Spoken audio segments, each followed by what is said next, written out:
Hello and welcome everybody. We're so glad you could join us today for our tutorial number 5.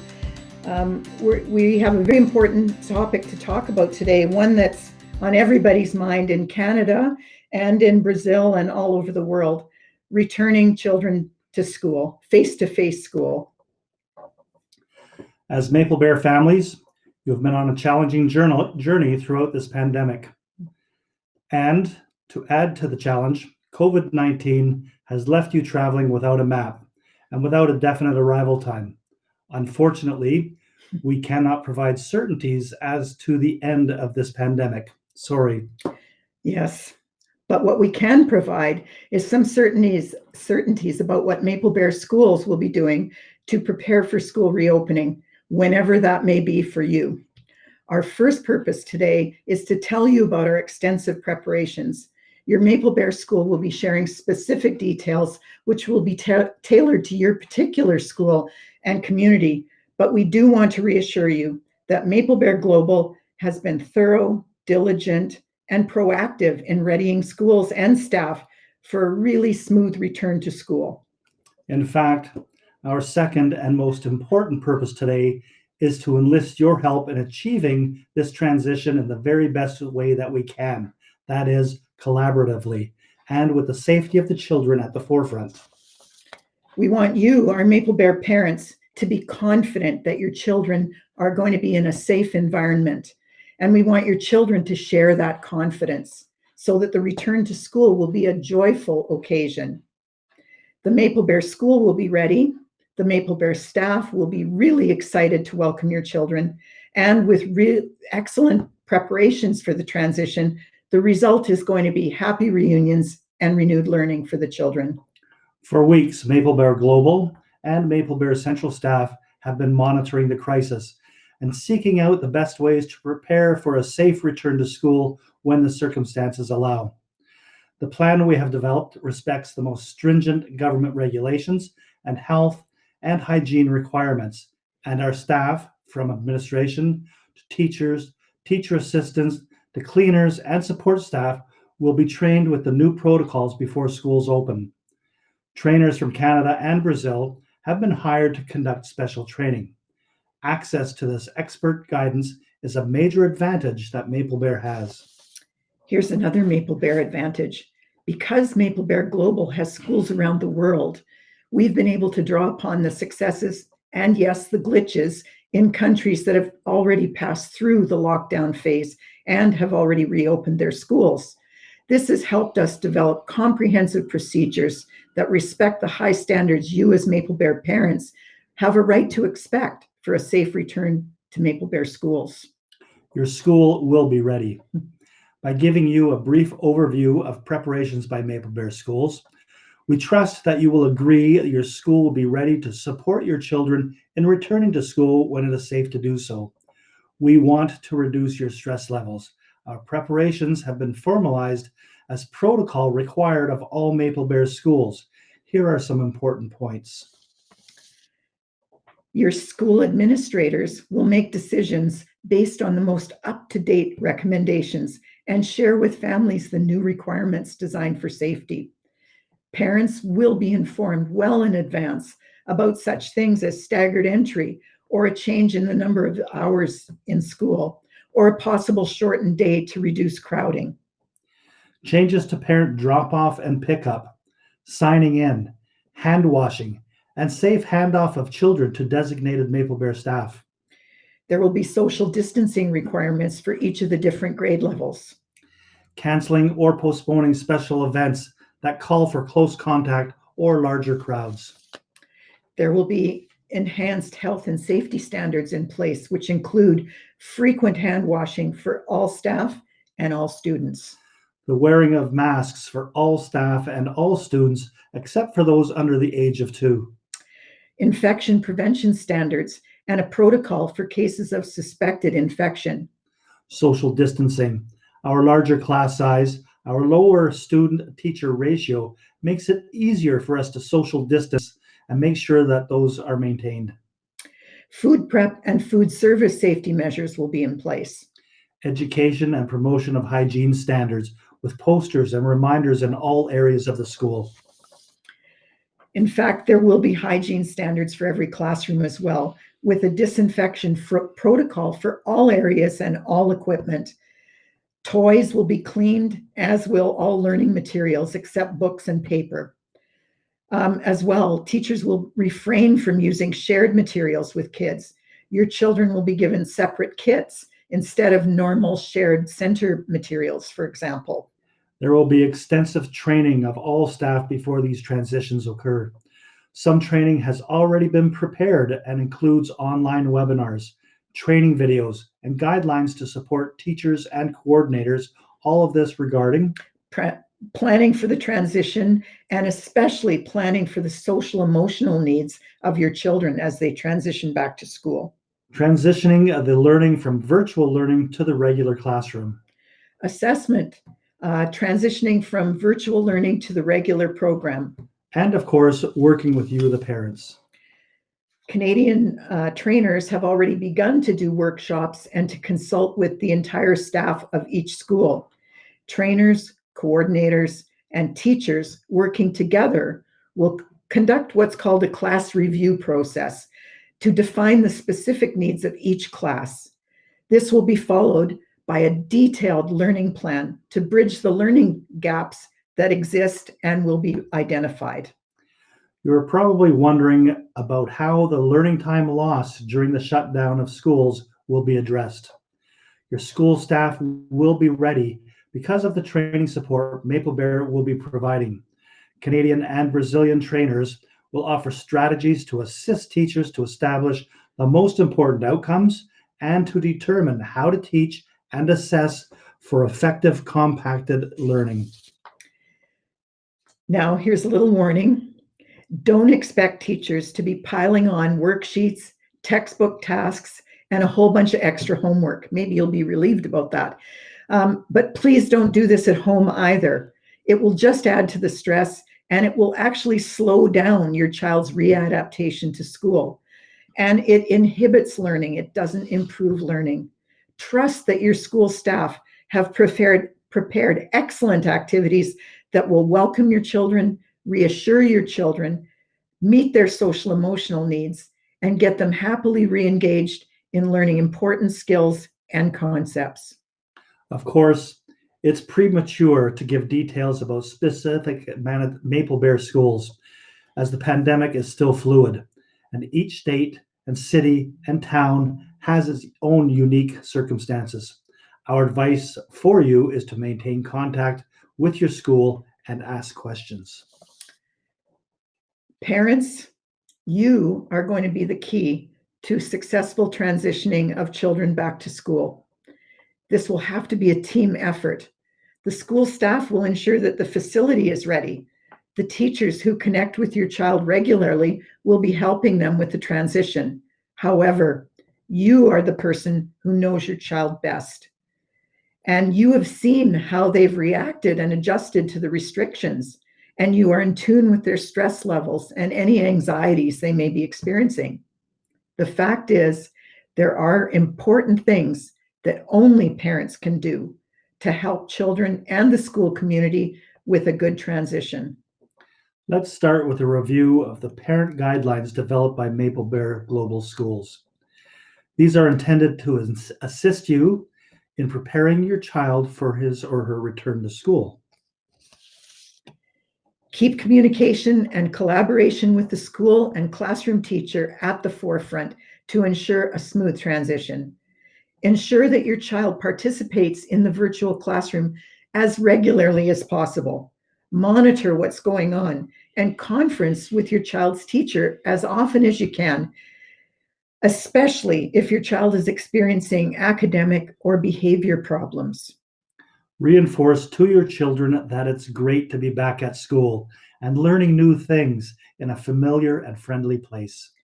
Send a healthy and prepared child to school. Any illness at all means that your child needs to stay at home to reduce the chance of infection. Everyone must be careful not to bring the virus to others. Leave all unnecessary objects at home, and that includes toys. Limit extra items only to outdoor clothing and to perhaps a comfort object. Earlier children may need a change of clothing as well.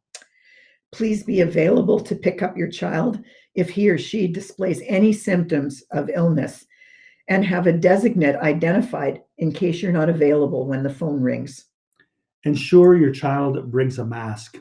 Your school may have extras, but purchase appropriate masks ahead of time and label them with your child's name. Tie up or tie back your child's hair if it's long. Sanitize all backpacks at home every evening or before the start of school, and sanitize all other objects being sent to school. Please reinforce the new school and class rules and routines at home in a very positive way. And here are some practical suggestions. Establish a back-to-school routine at least 1 week ahead of time, preferably more. And this includes sleeping schedules, nighttime and morning time routines that support getting your children to school on time. Have positive conversations about going back to school. Your children are definitely thinking about it. I'm sure their teachers have mentioned it. And showing a cheerful outlook as a parent is everything in setting the tone for a positive return to school. Encourage independence, particularly in young children, to minimize separation anxiety when you have to leave them at the school drop-off area. Yes. At home, let your child get dressed with as little help as possible. Practice, make it a race or a game. Encourage them to try on their Maple Bear uniform or wear it during their virtual classroom meetings. For little guys, let them practice feeding themselves at home at snack time. Let them practice using their spoons. Build cleanup time into their play routines because this is expected at school. Praise them for helping you with chores like wiping the table, sorting laundry, or putting away their toys. Drive by the school for a happy reminder and to build anticipation. Ask the staff of your school to share a photo or a video of your child's classroom. You can then look at the video and explain the new rules that go along with this new setup. When reading with your child, share some books that will help with open discussions. For example, on the free site Unite for Literacy, there are a couple of child-friendly books called Kids Want to Know What is COVID-19 and Wash Your Hands. On Storyline Online, there's a lovely book about the first day of school called The Kissing Hand that will help your child feel reassured that you will always be there for them. Reading with your child is a great way to lead the back-to-school discussion. Talk about food to prepare your child for the changes and the new procedures at school. Make sure to stock up on some of your child's favorite snacks if you're going to be sending them from home. Discuss routines at school. When does school start? When does school end? And what are the rules regarding behavior? With older children, remind them about making sure their uniforms are ready for the first day. Help your child get all supplies ready. Make an adventure of shopping for required items, such as a mask or hand sanitizer, perhaps some new pens or pencils or crayons, or even a new lunch kit. Let children play with their purchases before school starts. Most children love to start school with something new. Now, social emotional factors affecting your children and you must be considered. The COVID-19 crisis, with its complete disruption of the normal flow of life for families, will have affected your children substantially. Their new normal, that is being cooped up at home, away from extended family, friends, and school, has been dragging on for months, and it has been strange and therefore stressful. That makes a return to yet another new normal a challenge. Children need to understand that returning to school is a wonderful step, but that school is going to be quite different. This may cause more stress and even a range of negative emotional responses, including fear, anxiety, disappointment, maybe even anger. Here's a brief lesson on the biology of stress and how it affects the human body. Let's focus on children, although the same process holds true for adults. Children process what they say and what they hear, even if it's not directed at them. and their bodies judge whether or not the situation is stressful. If the situation is judged to be stressful, which happens subconsciously, the hypothalamus at the base of the brain is activated. This triggers the flight or fight response. Adrenaline gets the body ready for fighting or fleeing by increasing the heart rate, increasing blood pressure, increasing sweating, and decreasing digestion. Another stress hormone, cortisol, releases stored glucose to maintain blood sugar levels to help the person cope. It also suppresses the immune system, which is why frequent prolonged stress can lead to many other illnesses. Knowing this science can help parents and school staff to be prepared. Here are 3 suggestions. Number 1, parents, you can allay the fear and dissipate any anger by being positive and encouraging. We know how stressed you are, and knowing how stressed you are, we realize that being positive and encouraging might require some very high-level acting skills, but let's try. The more you say, "Don't worry," the more some children and adults worry. Instead of offering vague reassurance, try being encouraging, and it's not quite the same thing. Reassurance is like, "It's going to be fine," or "Don't worry," can actually backfire and drive a need for further reassurance, with your child constantly asking if things are really okay. Instead, be honest and encouraging to build resilience in your child. You can acknowledge risks, but emphasize all of the precautions that the school has planned to reduce those risks. It's amazing how your school has thought of everything to keep you safe at school. If your child expresses worry, help them articulate a specific problem and together identify a workable solution. Don't let anxiety win. Now, if your child's fear is expressed in a refusal to go to school, don't give in to this fear.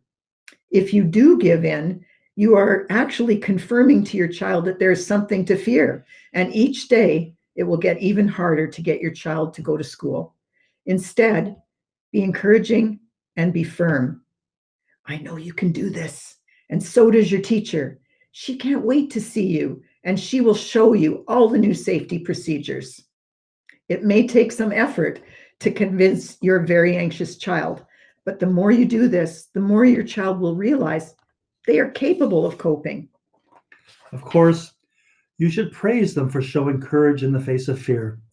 Express your pride in their behavior. Celebrate. If your child's fear is debilitating, contact the school staff. A gradual return may be arranged, with partial attendance gradually lengthened as the child becomes more comfortable. Do monitor your child's stress levels. Watch, listen, talk to them. Be active in connecting with the school about any struggles or doubts your child has expressed. You are the best advocate for your child.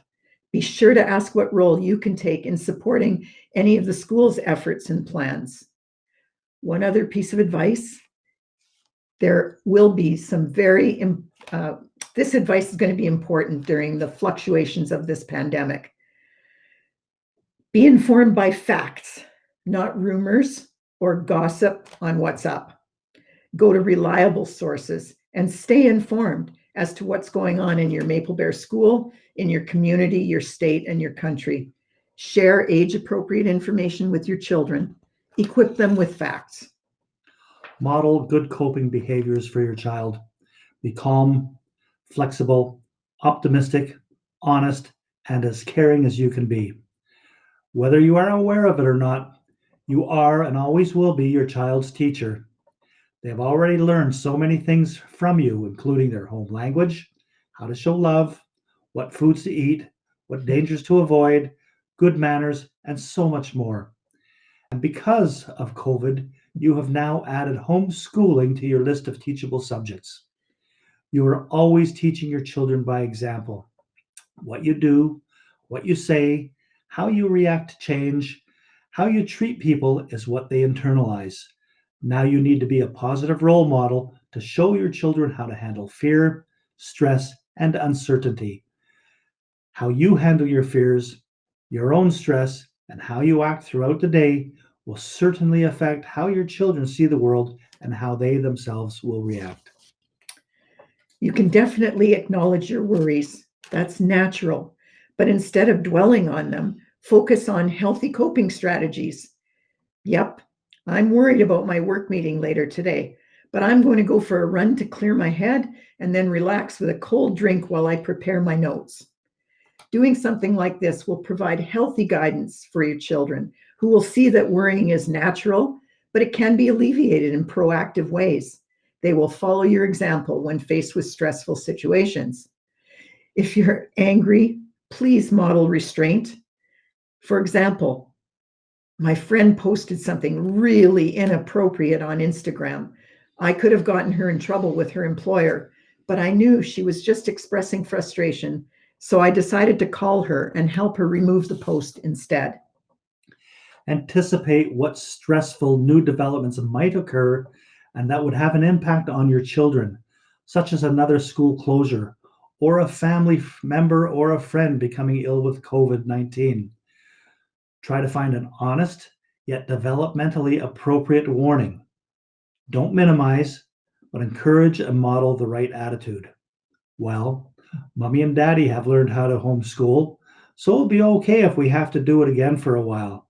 Or if our friend gets COVID-19, our doctors know a lot about effective treatments. And of course, the idea here is to communicate this.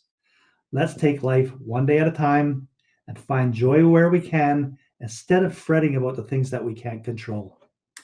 Suggesting, and better yet, modeling positive attitudes are good coping strategies before your child has a meltdown, and that's a great proactive parenting skill. You're teaching your child an important life skill, how to be comfortable being uncomfortable. Last, but certainly not least, be sure to take care of yourself and know your limits. Our capacity to support others is limited by our own emotional, physical, and mental well-being. Remember, being a parent and a teacher 24/7 is tough. You may be struggling to keep yourself healthy and sane. Happiness may be coming only in short bursts. But if you ignore the warning signs and fall ill, you can't help your children. So take care of yourself. Here's some advice. Put personal time and regular breaks on your daily schedule. There are ways to achieve this. If you have a spouse or an older relative at home, share the parenting duties to allow some breaks for everyone. Make a schedule for each of you if possible. Put nap time, relaxation time, silent reading time, or simply free play time in your child's daily routine. Then while they're doing those relaxing things, you can get some work done or relax yourself. Daily exercise is important for physical and mental well-being. Put it on your routine schedule. As well, aim for healthy nutrition and regular meals. Get adequate sleep. Don't forget self-care strategies such as meditation, yoga, journaling. And of course, socializing with friends and family is important for healthy emotional outlet. Even virtual contact is better than isolation. Remember the science of stress we discussed earlier? The biology of stress affects adults too. Prolonged stress is not good for anyone. If challenges to cope with the changes and demands have led to substantial emotional or mental or physical health problems for you, it may be time to get professional help rather than trying to manage it all on your own. Worry and stress thrive in the atmosphere of uncertainty, and no doubt the pandemic will require us all to deal with uncertainty for quite some time. But as adults, it is our duty to do this in a way that shields our children. Maple Bear parents know and accept the changes in school procedures, who are actively engaged in the required preparations and who build their child's optimism and resilience, and that will play a significant part in successful transitions back to school. Maple Bear school staffs truly have empathy for the many challenges that Maple Bear parents have faced and appreciate the creativity, energy, and commitment you've shown in supporting your children. Hopefully, you in turn have been impressed with the work of your Maple Bear School in adapting to the challenges of virtual teaching. This mutual respect between parents and school is a necessary foundation for the hard work ahead in transitioning back to school. Everyone will need to be collaborative and flexible in dealing with the unpredictable developments, the inevitable roadblocks, and the problems that will arise. No doubt the circumstances will shift, and this will require a mutually supportive culture. Transition is going to be a process, not an event. Working together with empathy and goodwill, communicating honestly and constructively, helping everyone adjust to the new restrictions and requirements, and reassuring children, keeping them safe and learning. These are our shared goals. We've all missed the Maple Bear community. Let's be a strong team working on behalf of the children that we all love. Together, we can plan a safe return to Maple Bear. Together, I'm sure we are anticipating the joy of reuniting at school. And together, when the time is right, we will make that dream a reality. We can do it. Thank you.